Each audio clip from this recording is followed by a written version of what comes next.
जय हिंद दोस्तों। हम लोग 2015 में जो प्रश्न पूछे गए थे बीपीएससी में, तो उसके आखिरी पड़ाव में आ गए हैं, यानी इसका पार्ट 3 जो है यह है। इसके पहले 2 पार्ट अपलोड किया जा चुका है, जिसमें क्रमशः 50-50 प्रश्न सभी में लिया गया है। तो दोस्तों, इस अंतिम पड़ाव के पहले प्रश्न की ओर हम लोग बिना वक्त गंवाए जो बढ़ते हैं। तो पहला प्रश्न है दोस्तों कि विश्व में एल्युमिनियम का सबसे बड़ा उत्पादक देश है, तो कौन है दोस्तों? फ्रांस है कि भारत है कि यूएसए है कि इटली है? तो दोस्तों, यूएसए जो है विश्व में जो है एल्युमिनियम का जो है सबसे बड़ा जो है उत्पादक देश माना जाता है। तो आपका सी ऑप्शन जो है सही जवाब हो जाएगा। अगला प्रश्न है हमारा कि पेनाइन यूरोप, अल्पेशियन जो कि अमेरिका में है, और अरावली जो कि भारत में है, तो उदाहरण है। तो ये पर्वत श्रृंखलाएं जो है यानी किस तरह के पर्वतों का उदाहरण है दोस्तों?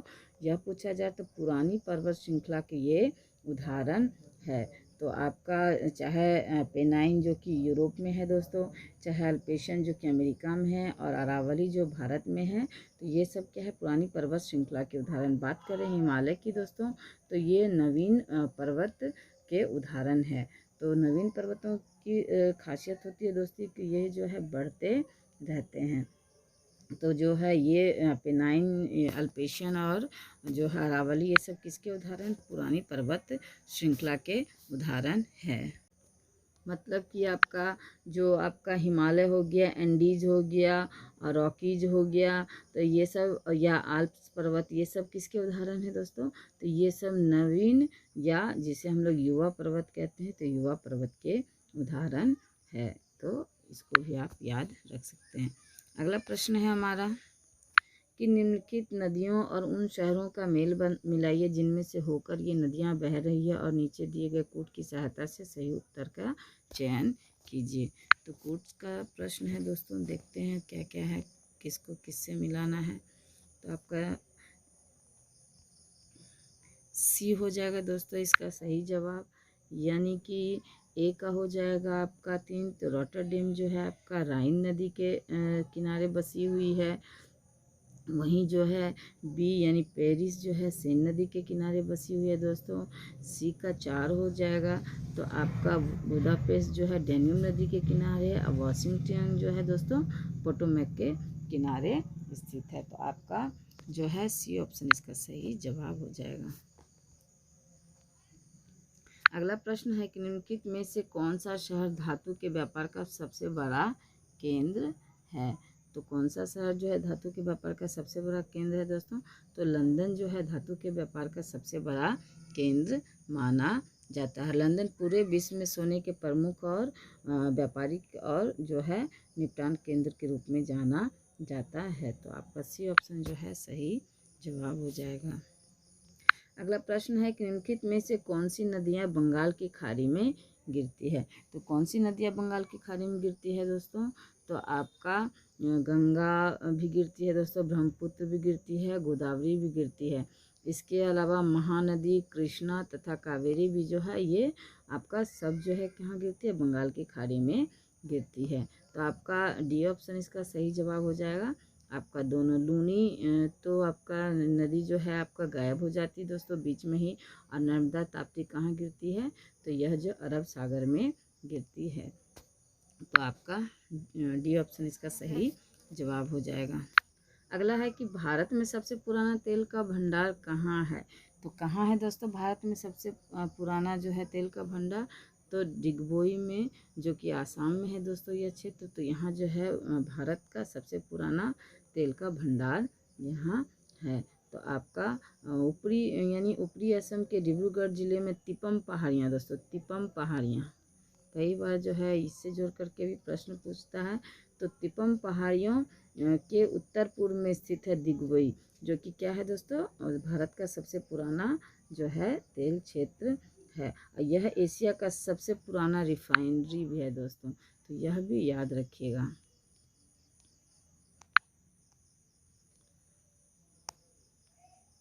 अगला प्रश्न है हमारा कि भारत में यारलुंग जांगबो नदी को किस नाम से जाना जाता है? तो किस नाम से जाना जाता है दोस्तों? तो भारत में जो है इसको ब्रह्मपुत्र के नाम से जाना है नदी दोस्तों।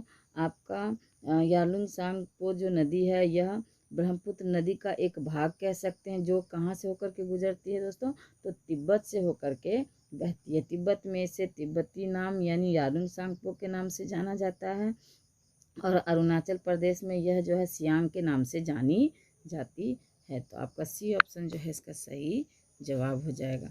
अगला प्रश्न है कि निम्नलिखित में से कौन सा एक सबसे सूखा स्थान है। तो सबसे सूखा स्थान कौन सा है दोस्तों, तो लेह जो है दोस्तों, यह लद्दाख में स्थित है। तो यह जो है यानी कि सबसे सूखा स्थान इन सभी क्षेत्रों में, मुंबई, दिल्ली, बेंगलुरु के अपेक्षा जो है लेह आपका सबसे सूखा स्थान यानी शुष्क स्थान है। यहाँ बहुत कम वर्षा होती है दोस्तों।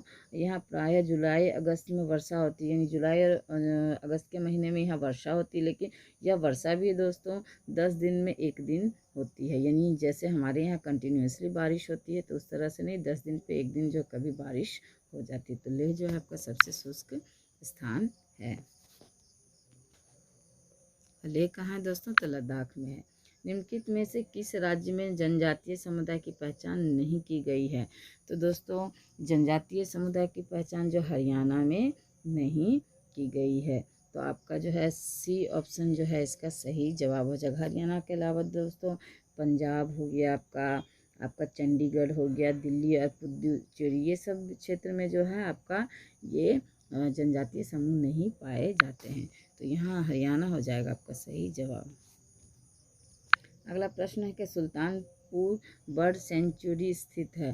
तो यह सुल्तानपुर बर्ड सेंचुरी कहाँ स्थित है दोस्तों, तो यह गुड़गांव में स्थित है। तो आपका सी ऑप्शन जो है इसका सही जवाब हो जाएगा।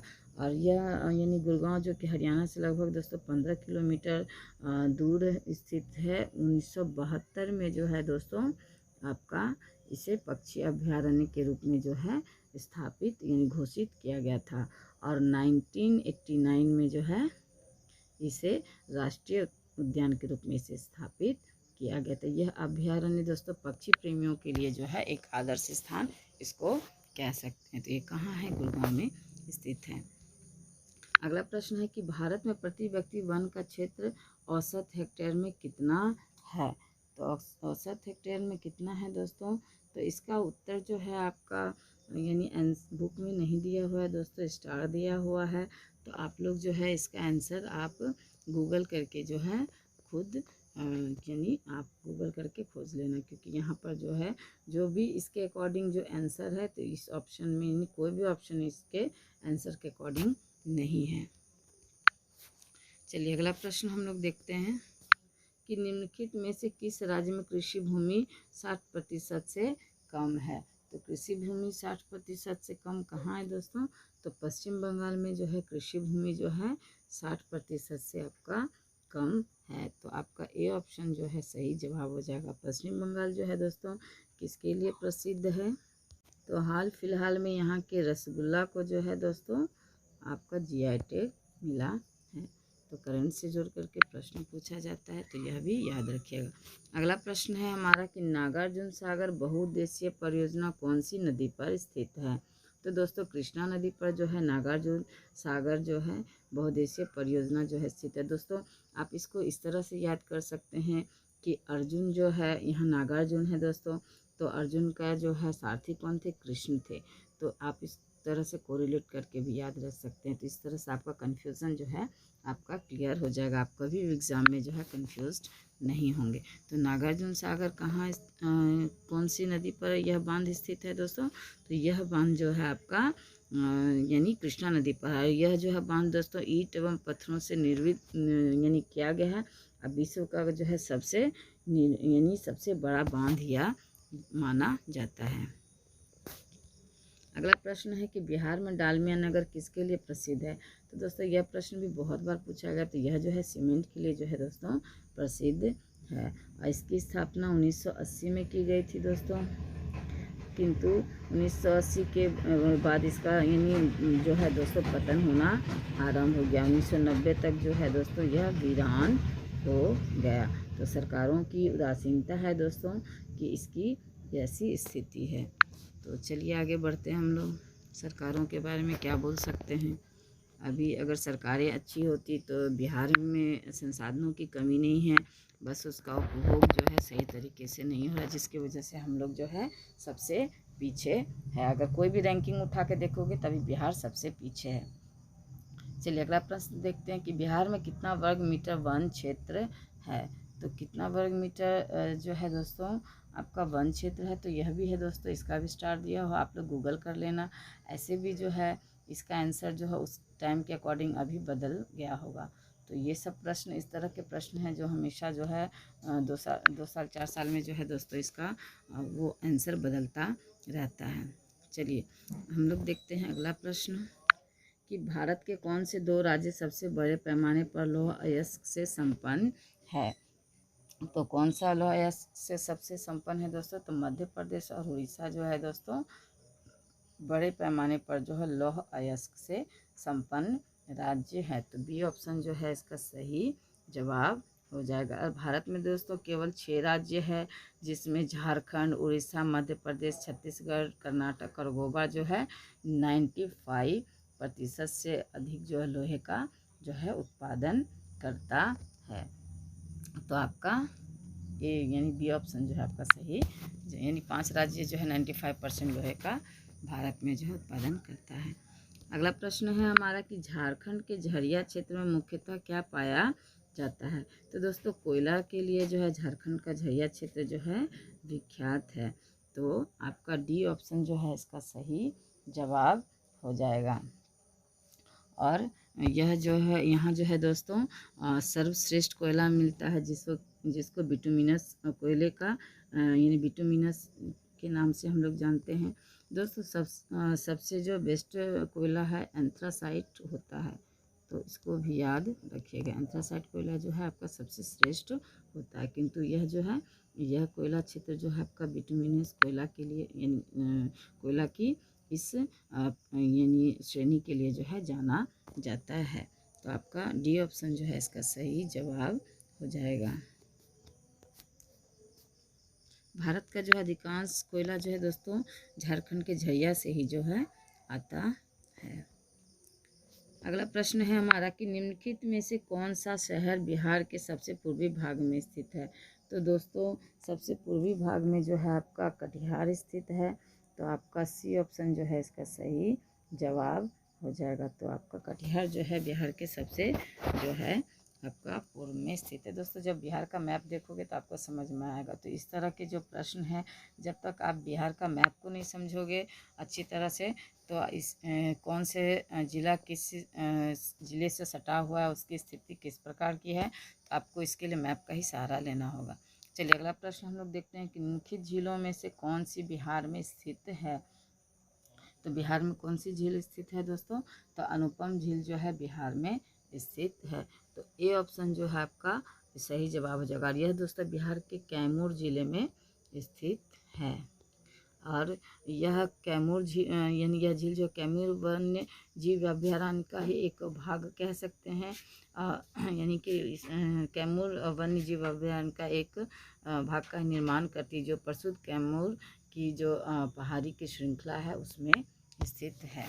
तो कैमूर की पहाड़ियाँ भी जो है बहुत यानी प्रसिद्ध है दोस्तों। इससे भी जुड़ कर के प्रश्न अक्सर पूछा जाता है। अगला प्रश्न है हमारा, भारत में मध्य अर्धशतक में अपनाए गए महालनोबिस प्लान मॉडल का उद्देश्य था। तो क्या था दोस्तों इसका उद्देश्य, इसका उद्देश्य था भारी उद्योगों की स्थापना करना जो पूंजी सघन थे। तो आपका बी ऑप्शन जो है इसका सही जवाब हो जाएगा।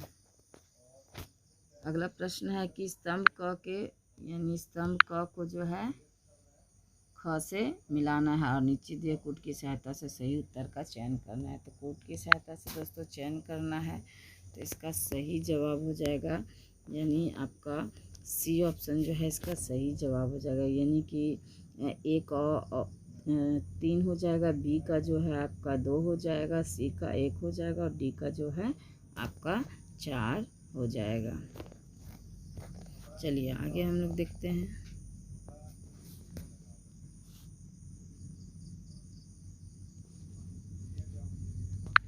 यहाँ भी मिलान ही करना है दोस्तों। क को ख से मिलान करना है और वही कूट वाला है, सही उत्तर का चयन करना है। तो ओपन जनरल लाइसेंस है, ट्राइसेम है, थोक मूल्य सूचकांक है, नकदी रिजर्व अनुपात है। तो आपका इसका सही जवाब हो जाएगा दोस्तों ए, यानी ए का क्या हो जाएगा, ए का हो जाएगा 2 यानी ओपन जनरल लाइसेंस यानी विदेशी व्यापार हो जाएगा दोस्तों। बी का हो जाएगा यानी ट्राइसेम हो जाएगा रोजगार। सी का हो जाएगा 4 यानी थोक मूल्य सूचकांक हो जाएगा मुद्रास्फीति। और नकदी रिजर्व अनुपात का हो जाएगा आपका ऋण नियंत्रक। अगला प्रश्न है हमारा कि सरकारी व्यय को नियंत्रित करने का प्राधिकारी है। तो सरकारी व्यय को नियंत्रित करने का जो है प्राधिकारी कौन है दोस्तों, तो आपका जो है वित्त मंत्रालय है, यानी सी ऑप्शन इसका सही जवाब। यानी यह अधिकार जो है किसको है, तो वित्त मंत्रालय को है। अगला प्रश्न है कि प्रभावी राजस्व घाटा किस केंद्रीय बजट में पेश किया गया था। तो प्रभावी जो है राजस्व घाटा जो है आपका 2011-12 के जो है आपका केंद्रीय बजट में पेश किया गया। तो ये करंट से जोड़ करके पूछा गया प्रश्न है दोस्तों। अगला है कि ब्याज भुगतान एक आइटम है। तो ब्याज भुगतान एक आइटम किसका है दोस्तों, तो आपका राजस्व व्यय का जो है यह राज्य भुगतान एक आइटम है। तो ये ऑप्शन आपका सही जवाब हो जाएगा। अगला प्रश्न है कि HDR 2014 के अनुसार भारत का मानव विकास सूचकांक रैंक है। तो क्या रैंक है दोस्तों, तो 135वां रैंक जो है। तो अभी भी जो है रैंकिंग से संबंधित बहुत प्रश्न पूछे जाते हैं, देख लो दोस्तों 2015 का प्रश्न है। तो अभी जो है 2021 के जो भी रैंकिंग है तो आप लोग जो है बिल्कुल रट डालिएगा, क्योंकि इससे जोड़ करके प्रश्न आते ही हैं। निम्नलिखित उपभोक्ता मूल्य सूचकांकों पर विचार कीजिए। तो औद्योगिक श्रमिकों के लिए उपभोक्ता मूल्य सूचकांक, कृषि श्रमिकों के लिए उपभोक्ता मूल्य सूचकांक, और ग्रामीण श्रमिकों के लिए उपभोक्ता मूल्य सूचकांक, और शहरी गैर श्रम कर्मचारियों के लिए उपभोक्ता मूल्य सूचकांक। तो उपयुक्त सूचकांक में से कौन सा या से केंद्रीय सांख्यिकी संगठन CSO द्वारा संकलित किया जाता है या किए जाते हैं। तो यह पूछ रहा है दोस्तों। तो आपका इसका सही जवाब हो जाएगा सी, यानी केवल चौथा, यानी शहरी और गैर श्रम कर्मचारियों के लिए जो उपभोक्ता मूल्य सूचकांक है। तो आपका जो है चौथा सिर्फ इसका सही जवाब हो जाएगा। अगला है कि वर्ष 2013-14 में भारत में तिलहनों का कुल उत्पादन क्या है। तो आपका क्या है दोस्तों, तो आपका इसका सही उत्तर हो जाएगा 32.40 मिलियन टन। तो यह भी करंट से जोड़ करके पूछा गया प्रश्न है दोस्तों। अगला है कि भारत अधिकतम विदेशी मुद्रा किससे निर्यात यानी किसके निर्यात से कमाता है। तो आपका कपड़ा के निर्यात से जो है दोस्तों आपका भारत जो है सबसे अधिक जो है विदेशी मुद्रा कमाता है। तो क्या हो जाएगा आपका यानी सी ऑप्शन आपका सही जवाब हो जाएगा दोस्तों। भारत जो है वस्त्र उद्योग जो है यानी भारत का जो वस्त्र उद्योग है विश्वव्यापी निर्यात में जो है सर्वाधिक योगदान देने वाले क्षेत्रों में से एक है। तो इसलिए जो है कपड़ा से सबसे ज़्यादा विदेशी मुद्रा प्राप्त की जाती है। अगला है कि विदेशी मुद्रा जिसमें त्वरित प्रवास की प्रवृत्ति होती है कहलाती है। तो क्या कहलाती है दोस्तों, तो गर्म मुद्रा यह कहलाती है। यानी कि ए ऑप्शन जो है इसका सही जवाब हो जाएगा। इसे हॉट मनी या गर्म मुद्रा इसलिए कहा जाता है दोस्तों क्योंकि बाजार की जो अस्थिरता वाली स्थिति या बाजार के उतार चढ़ाव के दौरान या बहुत तेज़ी से क्या होता है तो बढ़ता है, तो इसलिए इसे गर्म मुद्रा या हॉट मनी कहा जाता है। तो इकोनॉमिक्स का प्रश्न है दोस्तों ये। निम्नलिखित में से कौन सा एक राष्ट्रीय खाद्य सुरक्षा मिशन में शामिल नहीं है। शामिल नहीं है पूछा जा रहा है तो दोस्तों तिलहन जो है इसमें शामिल नहीं है। बाकी चावल गेहूं और दाल जो है आपका राष्ट्रीय खाद्य सुरक्षा मिशन में शामिल है। तो आपका तिलहन नहीं है। तो आपका ए ऑप्शन जो है इसका सही जवाब हो जाएगा। अगला प्रश्न है कि भारत में बजट घाटे को पूरा करने का तदर्थ ट्रेजरी बिल प्रणाली को समाप्त कर दिया गया। तो कब समाप्त किया गया दोस्तों यह, तो 31 मार्च 1997 को ही जो यह ख़त्म कर दिया गया था। तो डी ऑप्शन इसका सही जवाब हो जाएगा। अगला है कि RN मल्होत्रा कमेटी संबंधित है। तो RN जो है मल्होत्रा कमेटी किससे संबंधित है दोस्तों, यह पूछा जा रहा है। तो आपका बीमा क्षेत्र से यह संबंधित है, तो सी ऑप्शन हो जाएगा। भारत में सेवा कर किस वर्ष प्रारंभ किया गया था, तो सेवा कर जो है दोस्तों आपका 1994 से 95 के बीच जो है शुरू किया गया था भारत में। तो ये ऑप्शन इसका सही जवाब हो जाएगा। अगला है कि रुपए की परिवर्तनीयता का तात्पर्य है, तो रुपए की परिवर्तनीयता का क्या तात्पर्य है दोस्तों, तो रुपए जो है, रुपए तथा अन्य प्रमुख मुद्राओं का आपस में आज़ादी से परिवर्तन की अनुमति देना ही जो है रुपए की परिवर्तनीयता का तात्पर्य है। तो बी ऑप्शन आपका सही जवाब हो जाएगा। केंद्रीय सरकार के निम्नलिखित महत्वपूर्ण कर राजस्व के स्रोतों पर विचार कीजिए। तो निगम कर के बारे में बताना है। निगम कर के अलावा अन्य पर कर और कस्टम्स, संघ उत्पादन शुल्क। तो सकल कर और सकल कर राजस्व के मामले में इनका सही अवरोही क्रम बताना है दोस्तों कि कौन सा है। तो आपका इसका सही जवाब हो जाएगा ए ऑप्शन, यानी 1 2 3 4, यानी कि आपका जैसे दिया हुआ है, यानी प्रथम में आपका निगम कर आएगा, निगम कर के अलावा अन्य आय कर आएगा, फिर कस्टम्स आएगा, फिर संघ उत्पादन शुल्क आएगा। तो आपका जो है ए ऑप्शन सही हो जाएगा। तो ये बिल्कुल सही क्रम दिया हुआ है। अगला प्रश्न है हमारा कि माइक्रो लघु और मध्यम उद्यम विकास अधिनियम 2006 के अनुसार निम्नलिखित में से कौन सी एक निर्माणी क्षेत्र के मध्यम उद्योगों हेतु निर्धारित निवेश की सीमा है। तो क्या है दोस्तों निवेश की सीमा, तो 5 करोड़ रुपए से अधिक और 10 करोड़ रुपए से कम, यानी 5 करोड़ रुपए से अधिक होना चाहिए और 10 करोड़ रुपए से जो है कम होना चाहिए। अगला है कि शिशु मृत्यु दर क्या है, तो शिशु मृत्यु दर क्या है दोस्तों, तो हर 1000 जीवित जन्मों यानी जीवित जन्मों में से अपने पहले जन्मदिन से पहले मरने वाले बच्चों की संख्या का अनुपात है। यानी प्रत्येक 1000 बच्चा जो जन्म लेता है तो उसका जो प्रथम बर्थडे जिसको हम लोग बोलते हैं, पहला जन्मदिन से पहले जो बच्चे मर जाते हैं तो उनके संख्या का अनुपात ही क्या है दोस्तों, तो शिशु मृत्यु दर है। अब दोस्तों मैथ का प्रश्न आ गया है, तो मैं सिर्फ उत्तर बताऊंगी क्योंकि मैं हल तो नहीं कर पाऊंगी इस PDF में। तो आप लोग उत्तर मैं बता रही हूँ और आप लोग जो है इसको कॉपी पेन में हल कर लेना। तो इसका 141 का जो है आंसर हो जाएगा आपका दोस्तों सी, यानी 110। 141 का आपका हो जाएगा सी।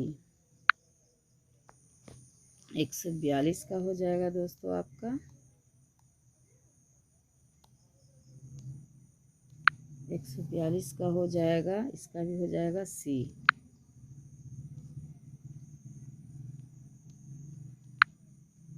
और 143 का हो जाएगा आपका बी, यानी 0। 144 का हो जाएगा डी। आप अपनी कॉपी में बना लेना दोस्तों, इसमें तो संभव है नहीं। 145 का हो जाएगा बी। 146 का आपका हो जाएगा ए। और 147 का हो जाएगा दोस्तों आपका बी, यानी 25। और 148 का हो जाएगा आपका बी, यानी 148 का भी क्या हो जाएगा, बी हो जाएगा आपका। आपका 149 का क्या होगा दोस्तों, तो सी हो जाएगा। और अंतिम जो है आपका क्या है 150, तो इसका क्या होगा, तो बी हो जाएगा, यानी आपका 7 इकाई जो है इसका सही जवाब हो जाएगा। दोस्तों कैसे लगे प्रश्न, अगर अच्छे लगे तो वीडियो को लाइक कीजिए, अपने दोस्तों को शेयर भी कीजिए, और चैनल को अगर सब्सक्राइब नहीं किए तो सब्सक्राइब भी ज़रूर कीजिए। चलिए हम लोग कल फिर से मिलते हैं, तब तक के लिए जय हिंद दोस्तों।